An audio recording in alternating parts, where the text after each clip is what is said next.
All right, what's going on, you guys? Nick here with Nick Strength and Power. So in this video, I want to talk about bodybuilders that did not live up to the hype.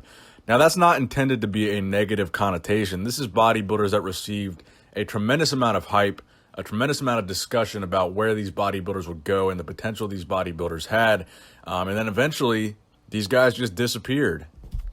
And over the years in bodybuilding, we've seen many examples of this, where a guy comes in, he seems larger than life. Everybody's talking about this guy's going to be the next Mr. Olympia, how crazy this guy looks, the genetics this guy has, the potential this guy has. Then they'll do a couple shows, maybe not place very well, maybe have an injury, and for whatever reason, suddenly just disappear and stop competing.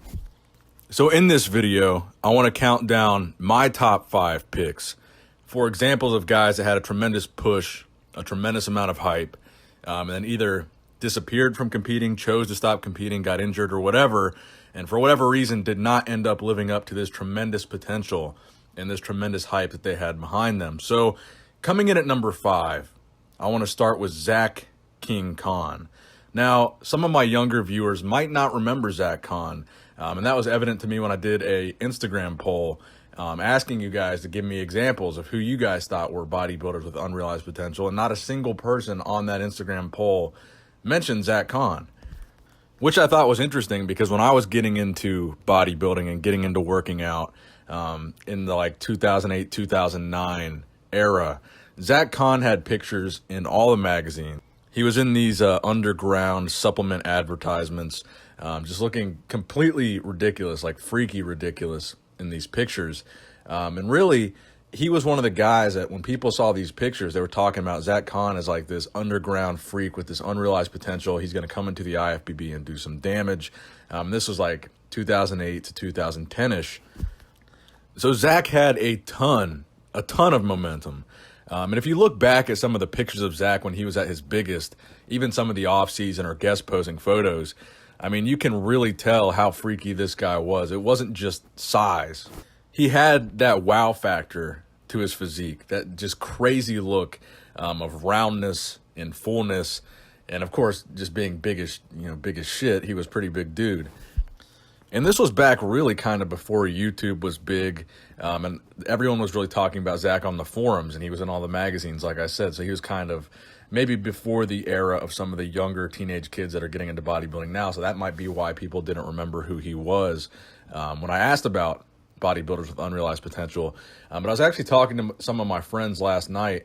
We've got a group chat on Instagram, and we were actually talking about Zach Khan because back in the day, when we first started going to the Arnold Classic together, me and these friends, one of the first people that my buddy wanted to meet at one of these expos, one of the first bodybuilders that he knew about because of the magazines and stuff, was Zach Khan.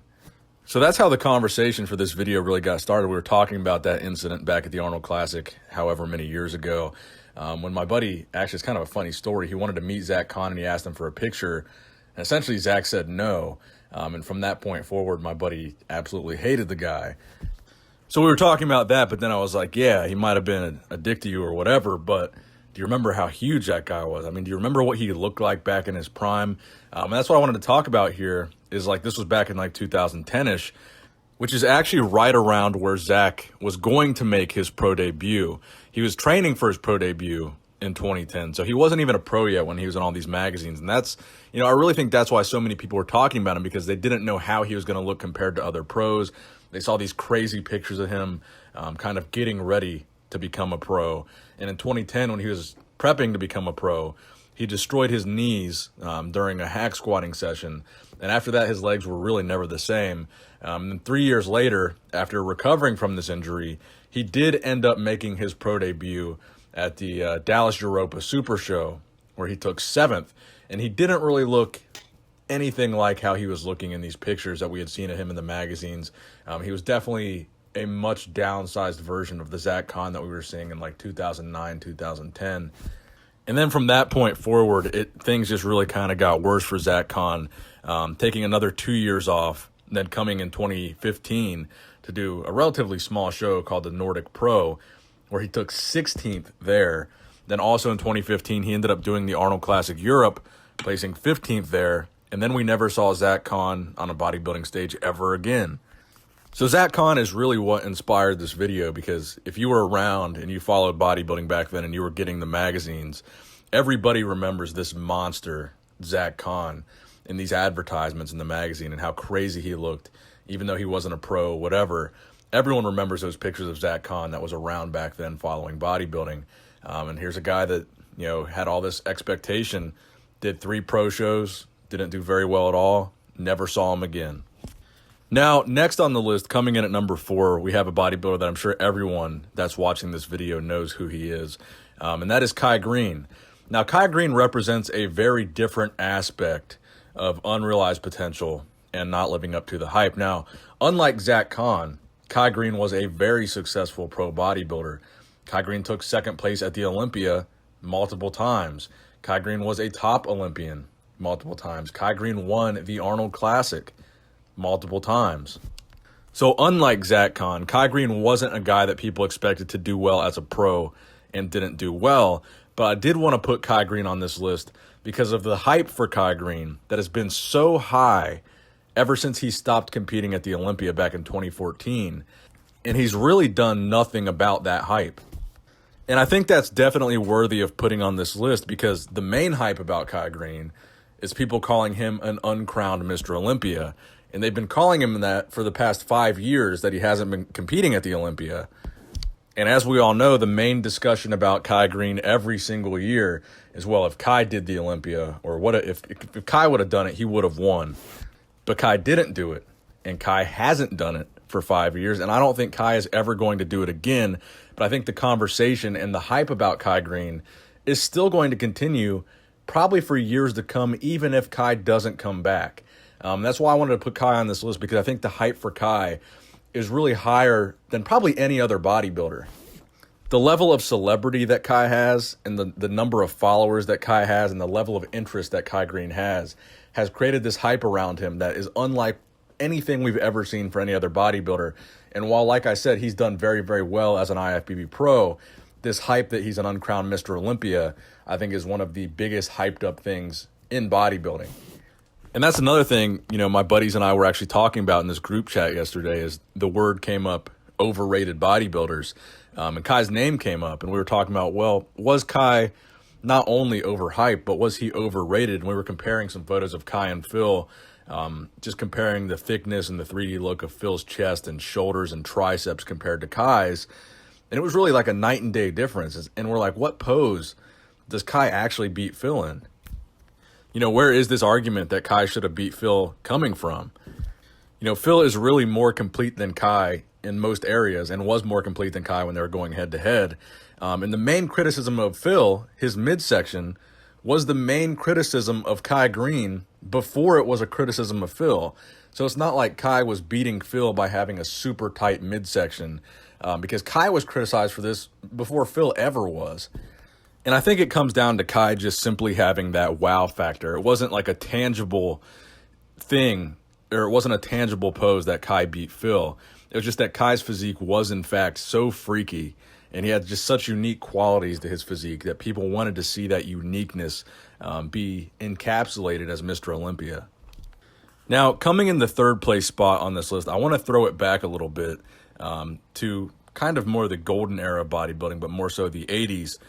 Specifically Matt Mendenhall. Now, a lot of the bodybuilders on this list are going to be more modern era bodybuilders and more bodybuilders that have competed in the 2000s.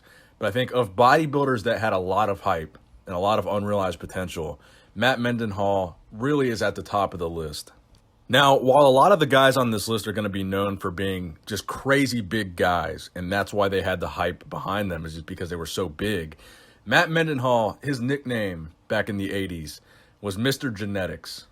Now, back in the 80s, even as a very young bodybuilder, many people would describe Matt's physique as a nearly perfect physique.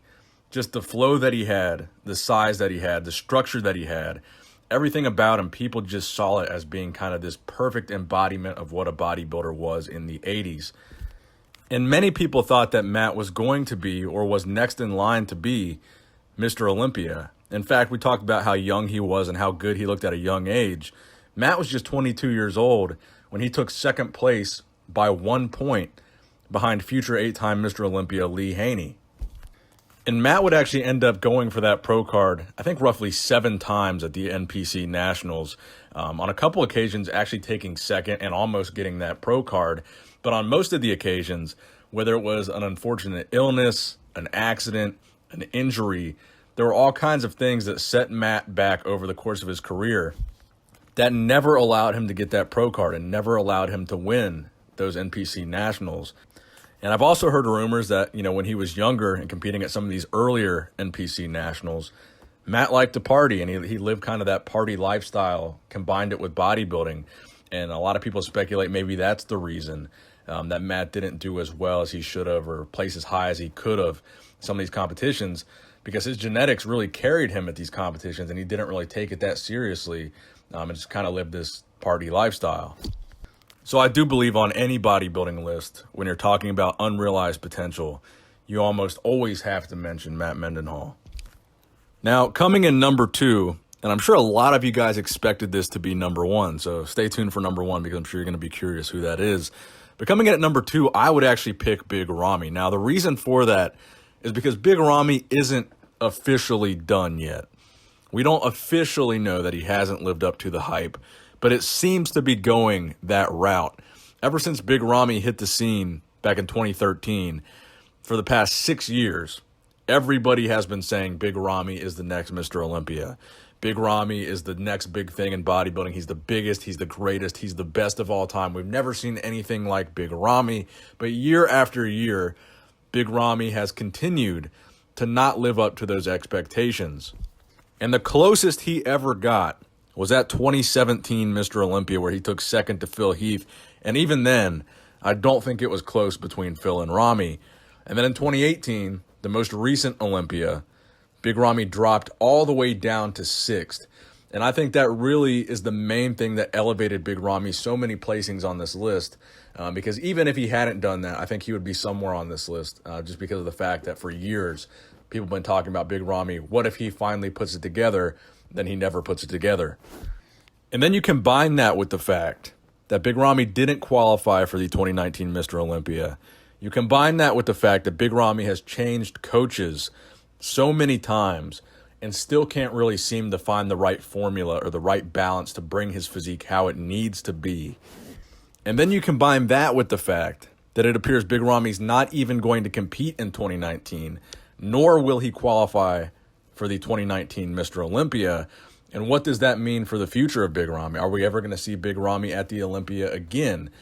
Could Big Ramy end up like the other names we just talked about on this list? And to be honest with you guys, if Big Ramy were to never compete again after 2019, he would be number 1 on my list. But we don't know that yet, so I have him in number 2. Now, coming in at number 1, my number 1 pick on this list is Justin Compton. Now, for me, Justin Compton was one of the most exciting bodybuilders in recent memory, just because of the fact he was putting on so much size, and not just size, but muscle maturity, and just improving his physique so rapidly as a professional bodybuilder. He made it exciting to be a bodybuilding fan again, because he was rising in the ranks so quickly, and then just disappeared so quickly. It was just like a blink of an eye. His first pro show was in 2013, and his last pro show was in 2016, the 2016 Mr. Olympia. Then we never saw him again. Over those 3 years of his pro career, I think he made more improvements to his physique than any other bodybuilder had made in a 3-year span. His best placing was 3rd at the 2015 Arnold Classic. His first Arnold Classic ever, by the way, and second pro show ever, by the way. At his first Olympia ever, takes 10th. Only did like 4 shows total, but every show he did, each show he did, he came back looking like a different bodybuilder. He had made so many improvements to his physique, and it was really just incredible. So every time he would compete, people would expect, okay, the next show he does, he's going to look even more ridiculous. And then after 2016, we just simply didn't see him again. But for me, and for the sake of this list, Justin is my number 1 guy that I think if he had kept competing, I think Justin could have won a Mr. Olympia. I think there's no question in my mind he would have won the Arnold Classic. And I think Justin was on just a crazy upward trajectory and quit right in the middle of it. And based on comments that I've seen on Justin's social media, it doesn't look like he's ever going to return to professional bodybuilding, which I think is sad for the fans. But I think for him, you know, whatever the reason is that he's staying away, whether it's mental health, physical health, whatever the case may be, I'm sure it's for the best for Justin. And so for that reason, we can't really be sad about it. But I do think if Justin had kept competing, he would have stayed on this upward trajectory, and he would be a top 3 guy at the Olympia. He would be an Arnold Classic champion, and he would be one of the greatest bodybuilders of the modern era. He had that crazy small waist. His back was insane. His triceps were insane. This guy, he was an insane bodybuilder. So that wraps it up for the video today, guys. I know it went a little bit longer than my typical videos do, but I could talk about this topic all day because it's something that I think is very, very interesting. So let me know what you guys think in the comment section below. Who would you have in your top 5? What honorable mentions would you make on this video? Please give it a thumbs up if you enjoyed it. Please subscribe to this channel if you have not subscribed already. It helps out a lot. And as always, thank you guys for watching. Nick Strength and Power, signing out.